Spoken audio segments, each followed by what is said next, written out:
네, 지금 시각 3시 39분 25초 막 지나고 있습니다. 자, 이번 코너는 조프로의 경제TV 시간입니다. YTN 경제부 조태현 기자 전화 연결돼 있습니다. 기자님 안녕하십니까? 네, 안녕하세요. 조태현입니다. 네, 먼저 오늘 주식시장 상황부터 먼저 좀 정리를 해주시죠. 간밤에 뉴욕 증시는 일제히 반등하는 모습을 보였습니다. 지금 여러 가지 악재들이 있는데요. 일단은 미국의 국채금리 상승 같은 악재도 있고요. 또 앞서도 전해드렸던 경제 둔화 우려 같은 그런 악재성 재료가 많긴 했는데 미국 연방법원이 대중교통의 마스크 착용 의무화 조치 연장 결정을 무효라고 판단했습니다. 이렇게 판단하면서 항공과 여행 같은 소위 말하는 리오프닝주가 강세를 보였고요. 또 주요 빅테크 기업의 실적 발표 기대감으로 좀 상승하는 모습을 보였습니다. 네. 반면에 국내 증시는 장 초반엔 약세를 보였는데요. 장중에 소폭 상승으로 돌아서기도 했는데 마감을 앞두고 이 상승분을 반납하면서 결국에는 소폭 하락으로 장을 마감했습니다. 그래서 코스피는 0.01% 정말 소폭이죠. 네. 0.01% 내린 2718.69로 장을 마쳤고요. 외국인은 오늘 소폭 순매수를 했습니다. 개인도 순매수였는데 기관 중에서도 특히 금융투자사들이 순매도에 나서면서 주가가 약세를 보이는 모습을 보였고요. 코스닥은 0.28% 내린 928.93으로 장을 종료했습니다.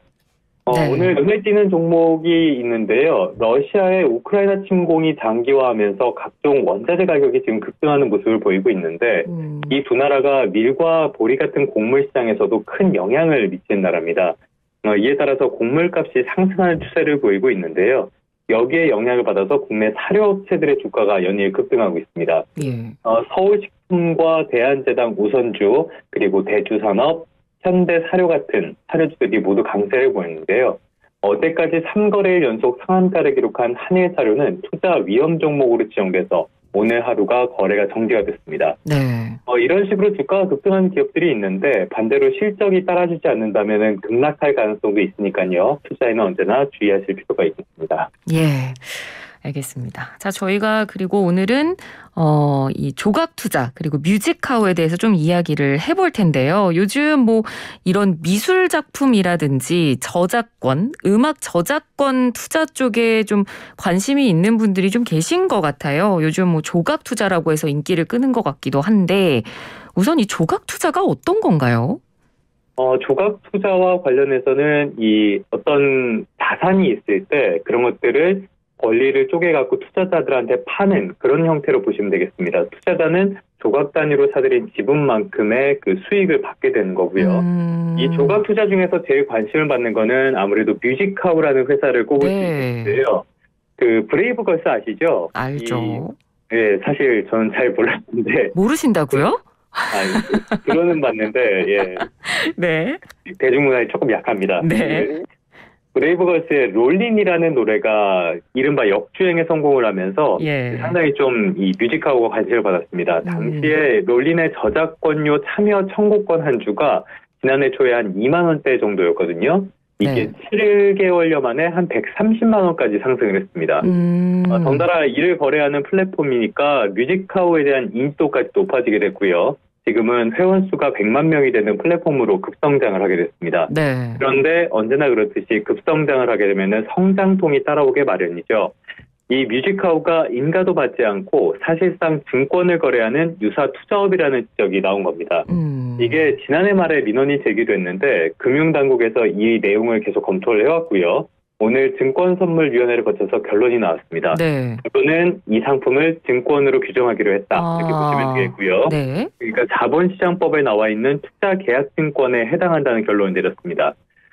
이렇게 됐으니까 이제 앞으로는 자본시장법에 따른 규제를 받게 되겠죠. 예. 근데 이렇게 되니까 증권신고서와 소액공모 공시서류 같은 것들을 제출하지 않고 증권을 거래한 꼴이 됐단 말이에요. 네. 그래서 자본시장법에 따라서 제재 대상이 됩니다.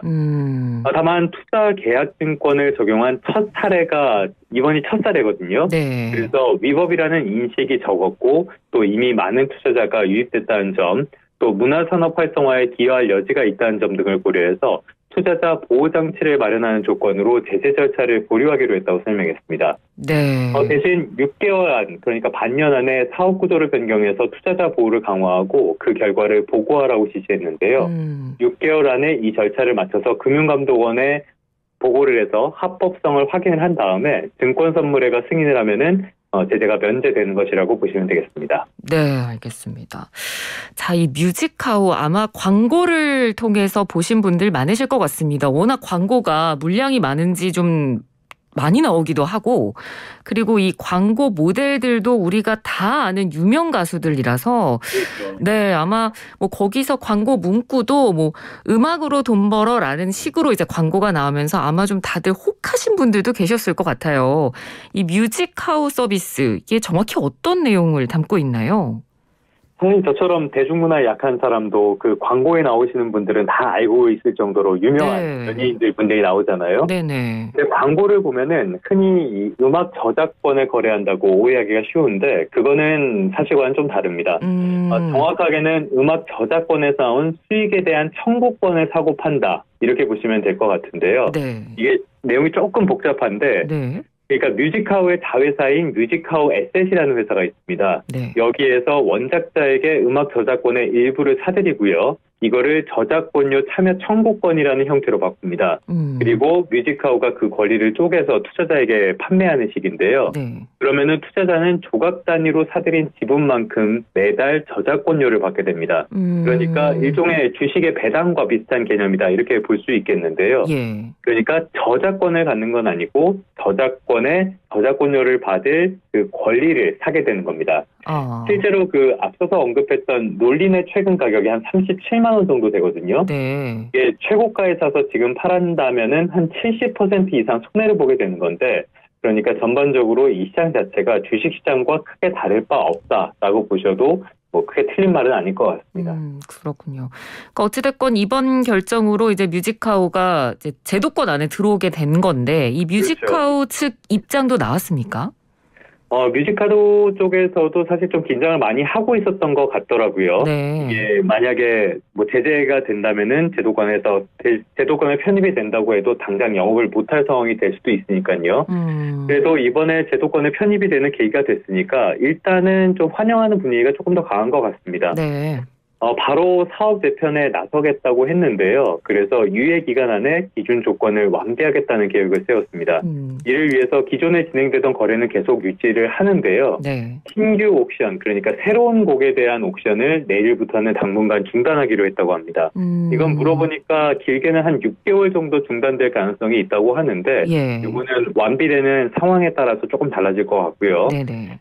이번 판단을 계기로 제도를 개편하고 공신력을 더한 정책을 마련하면은 새로운 도약의 계기가 되지 않을까 이렇게 기대하는 분위기도 좀 있는 것 같습니다.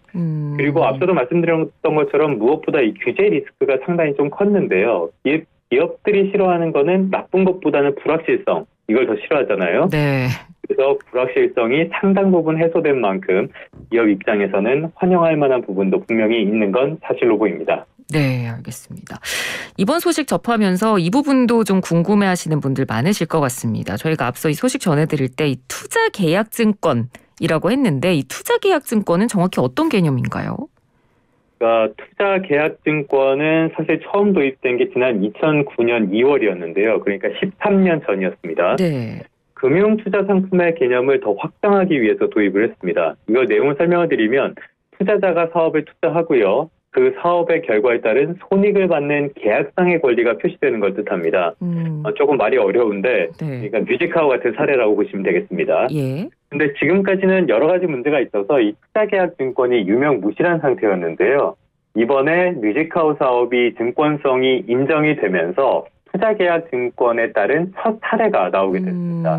그래서 비정형 증권성 개념이다 이렇게 볼 수 있죠. 기존까지 있었던 거랑 좀 다른 그런 증권성 개념이 확장이 된 첫 사례라고도 볼 수 있겠고요. 네. 그런데 이렇게 따지고 보면은 코인 같은 지금 여러 차례 거래하고 있는 각종 자산 그리고 대체불가 토큰, NFT 같은 상품들도 금융감독의 대상에 편입될 가능성이 커졌다는 걸 의미하기도 합니다. 그렇겠네요. 그렇죠. 안 그래도 이런 상품들이 새로운 자산으로 각광을 받으면서 계속적으로 사람들의 거래는 늘어나고요. 네. 그런데 제도가 미비돼 있기 때문에 제도화가 시급하다 이런 평가가 나왔는데 이게 시장이 좀 바뀌는 계기가 될 수도 있을 것 같고요. 제도화가 속도를 내는 계기도 될 수 있을 것 같습니다. 네. 그런데 이제 다른 조각투자 업체들도 상당히 많은 편이에요. 지금 뭐 찾아보니까 대표적으로는 한우 소유권을 투자하는 뱅카우라는 회사가 있고요. 예. 미술품이 대상인 테사라는 회사도 있습니다. 그리고 시계나 뭐 슈퍼카, 와인 이런 것들에 투자하는 업체들도 지금 우후죽순으로 생겨나고 있는 상황이에요. 이렇게 여러 조각 투자 기업들이 있는데요. 금융당국은 일단은 지금 이렇게 상황이 계속 발전해 나가고 있기 때문에 조각 투자 같은 신종 증권 사업과 관련한 가이드라인을 조만간 마련해서 발표하겠다는 방침을 세웠습니다. 네. 그리고 금융감독원에서는 소비자 경보를 발령했어요. 이게 내용을 보면은 조각 투자는 개인이 소액으로 투자하기는 어렵거나 또 관리가 어려운 자산에도 투자 기회를 제공한다는 점에서는 긍정적이라고 평가를 했습니다. 예. 그런데 앞서도 말씀을 드렸지만 뮤직하우 같은 경우에도 저작권을 거래하는 건 아니거든요. 그래서 대부분의 경우에는 소유권 자체를 거래하는 건 아닙니다. 거기에 대한 수익을 분배하겠다는 약속만 있는 경우죠. 그래서 단적인 예를 들어서 만약에 뮤직하우가 앞으로 어려워져서 도산을 해서 사라지게 된다.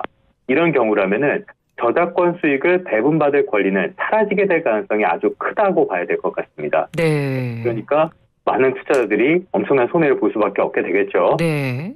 그런데 지금 조각 투자를 거래하는 투자자 가운데 상당수는 이거를 소유권을 거래하는 것으로 아는 경우가 많습니다. 사실 저도 이 뮤직하우가 음악의 저작권 자체를 사고 파는 줄 알았는데 그게 아니더라고요. 네, 저도 그런 줄 알았습니다. 네. 네, 광고도 약간 그런 식으로 유도가 되기도 하고요. 이게 말씀드렸다시피 광고의 영향도 있고요. 관련 사업이 지금 시장에 진입한 지 얼마 안 됐다는 점, 이런 점도 좀 영향을 미친 것으로 보이는데요. 그래서 그런 측면에서 이 투자자들이 좀 상품에 대해서 자세하게 알고 투자할 필요도 있을 것 같고요.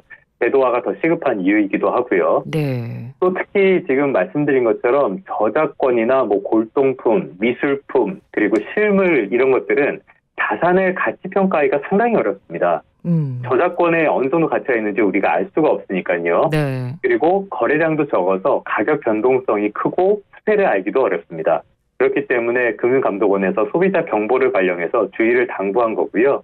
투자자 역시도 여기에 대해서 제도화가 이루어지기 전이라도 투자를 할 때는 너무 분위기에 휩쓸려서 하시기보다는 좀 주의해서 상황을 정확하게 알고 투자하시는 게 좋을 것 같습니다. 네. 오늘 아마 배운 점이 많은 분들 계실 것 같아요. 그러니까 소유권이나 네. 저작권 자체가 거래되는 거 아니다. 거기에 대한 수익을 분배하는 거다. 이 부분을 꼭 알아두셔야 될 것 같습니다. 자, 마지막으로 오늘 조프로의 경제 팁은 어떤 건가요?